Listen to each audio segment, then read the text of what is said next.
नमस्कार, आदाब, सत श्री अकाल। कैसे हो आप सभी? बुजुर्ग क्लासेस वाले समय एक नई सीरीज शुरू करने जा रहे हैं जिसमें आप सभी का स्वागत है, जिसमें हम राजस्थान के भूगोल का अध्ययन करेंगे। राजस्थान के सबसे पहले सामान्य परिचय की बात की जाती है और राजस्थान जो भौगोलिक प्रदेश है उसकी भौगोलिक उत्पत्ति कैसे हुई, राजस्थान की स्थिति क्या है, राजस्थान का विस्तार कैसे है, राजस्थान की आकृति है वो कैसी मानी गई है और राजस्थान की जिले हैं वो कितने हैं और वर्तमान में और पुराने जो परिदृश्य है जिसमें 33 जिले माने जाते हैं उनमें किस प्रकार से राजस्थान का फैलाव है और राजस्थान की सीमा का विस्तार किस ढंग से है वो हम इस आज के सेशन के अंदर अध्ययन करेंगे। तो सबसे पहले हम जिस टॉपिक के बारे में बात करने वाले हैं वो राजस्थान की भौगोलिक उत्पत्ति, यानी कि राजस्थान की भौगोलिक रूप से उत्पत्ति किस प्रकार से हुई।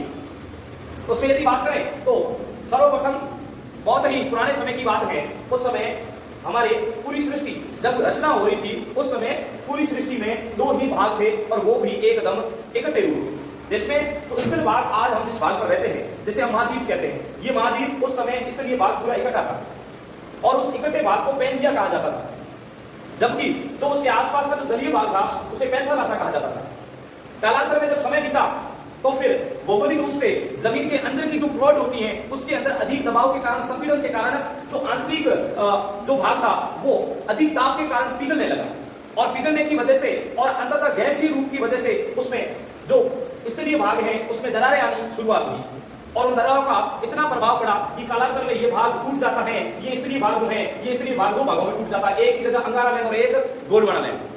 और जैसा कि हम सभी जानते हैं कि जल जिस और ढलान होता है उस और जाता है। जब इस अंगारा लैंड और गोंडवाना लैंड में ये पेंजिया टूट गया तो बीच में जो खाली जगह हुई वो बीच में ये जल आ गया और जो वर्तमान में भी हम जानते हैं जिसको नाम है 33 सागर। क्या नाम है भैया? 33 सागर।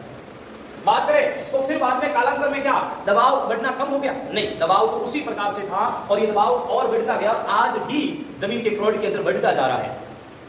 और फिर बाद में जब हम पढ़ते हैं प्लेट विवर्तन की सिद्धांत और उसके अनुसार ये गोंडवाना लैंड और अंगारा लैंड भी 7 प्लेटों के अंदर 7 भागों के अंदर टूट जाते हैं, जैसे आज हम 7 महाद्वीप कहते हैं, जिसमें विश्व का सबसे बड़ा महाद्वीप एशिया महाद्वीप। उसके बाद में यहाँ पर देखें अन्य 6 महाद्वीप में एशिया से जुड़ता हुआ यूरोप, जिसे एशिया और यूरोप को साथ में यूरेशिया कहते हैं।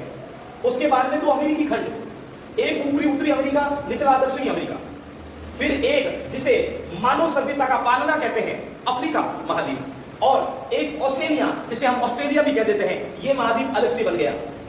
और सबसे अंत में यदि बात करें 7वां महाद्वीप जो सबसे कूलेस्ट पॉइंट है वो है अंटार्कटिका। कौन सा महाद्वीप है भाई? अंटार्कटिका, जो कि भूमि के दक्षिणी ध्रुव पर स्थित है। इस प्रकार हमारे 7 महाद्वीपों में ये अंगारा लैंड और गोंडवाना लैंड टूट गया। सर आप उत्पत्ति के बारे में बात कर रहे थे, राजस्थान की उत्पत्ति कैसी हुई? तो भैया उत्पत्ति की बात कर रहा था तो मैं बताना चाहता था राजस्थान अंगारा लैंड में है या फिर 33 सागर का भाग है या गोंडवाना लैंड का भाग है, राजस्थान आखिरकार हमारा कहां ठहरता है, इस बात को हमें जानना। और इस बात को जानने के लिए साथियों हमें यहाँ आना होगा। तो भैया जो ऊपरी भाग अंगारा लैंड दिख रहा है वो यहाँ पर आपको दिख रहा होगा एशिया के जस्ट मध्य से गुजरता हुआ, यूरोप को 2 टुकड़ों में बांटता हुआ और उत्तरी अमेरिका के अंदर फैला हुआ है, वो है अंगारा लैंड का भाग, जिसमें हमारा भारत जो यहाँ पर आपको दिखाई दे रहा होगा, ये जो भारत है इस भारत के अंदर भी जो ऊपरी भाग है वो अंगारा लैंड को छूता हुआ जाता है। तो आखिरकार हुआ क्या था? ये अफ्रीकी महाद्वीप जो है इसी का भाग था अपना भारतीय उपमहाद्वीप, और ये प्लेट जाके अंगारा लैंड की इस प्लेट से टकराई, यूरेशिया प्लेट से, और टकराई जिसमें अपना भारत खंड का वर्तमान जो अपन संरचना देखते हैं वो बन गया। फिर इसको अपने तो राजस्थान की तरफ लौटते हैं तो इस भारत को विस्तृत रूप में देखें तो हमें एक बात देखने को मिलती है कि भारत का जो ऊपरी भाग है, ऊपरी भाग में हिमालय से भी जो ट्रांस हिमालय है वो तो अंगारा लैंड का भाग बन जाता है, लेकिन जो भारत के अधीन जितना भी अन्य हिमालय का भाग है या फिर कोई भी क्षेत्र है वो सारा का सारा गोंडवाना लैंड या 33 सागर का भाग है। अर्थात हम राजस्थान की बात करें तो राजस्थान की उत्पत्ति में अंगारा लैंड का कोई भी योगदान नहीं है। राजस्थान की उत्पत्ति में किसी का योगदान अगर है तो वो गोंडवाना लैंड और 33 सागर का योगदान है। हम भौगोलिक रूप से उत्पत्ति की बात कर रहे हैं, ये ज्ञात है, इसको ध्यान दें भौगोलिक रूप से। और भौगोलिक रूप से देखें तो हम एक चीज जो भौगोलिक रूप से देखते हैं तो सामने आती है कि जितने भी पठार बने हैं भारत के अंदर, जितनी भी पहाड़ियां बनी है, पर्वतमालाएं बनी है, वो सारी की सारी गोंडवाना लैंड का हिस्सा है। भारत के पठार और पर्वत जो है वो किसका हिस्सा है साथियों? गोंडवाना लैंड का हिस्सा है। जबकि भारत के जितने भी मैदान और मरुस्थल हैं वो सारे के सारे किसका भाग है? वो 33 सागर का भाग है। बात करूं यदि तो यहां पर हिमालय पर्वतमाला है, आप सभी जानते हैं, तो ये किसका भाग होगा? गोंडवाना लैंड का। यहां पर नीचे देखें तो यहां पर अपने पश्चिमी घाट है, ये किसका भाग होगा?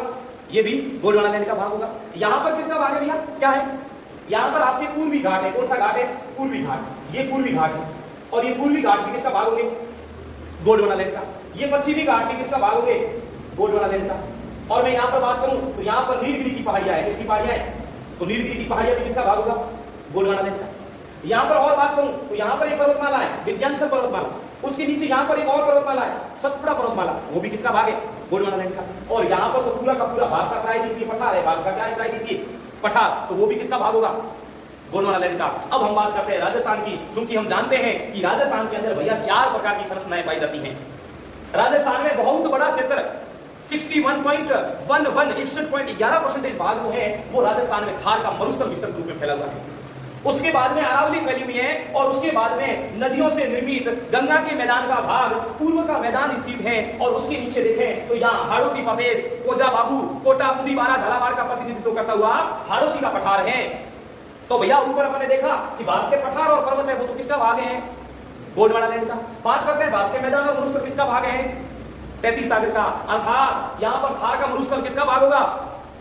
33 सागर का। और यहाँ पर पूर्व का मैदान किसका भाग होगा? 33 सागर का। जबकि अरावली और पठार किसका भाग हो जाएगा? गोंडवाना लैंड का। इसलिए हम कह सकते हैं राजस्थान की भौगोलिक उत्पत्ति जो है वो गोंडवाना लैंड और 33 सागर से हुई है। ये होती है हमारी राजस्थान की उत्पत्ति के बारे में संक्षिप्त जानकारी। यदि आपको समझ में आई है तो इसको जरूर लाइक करें।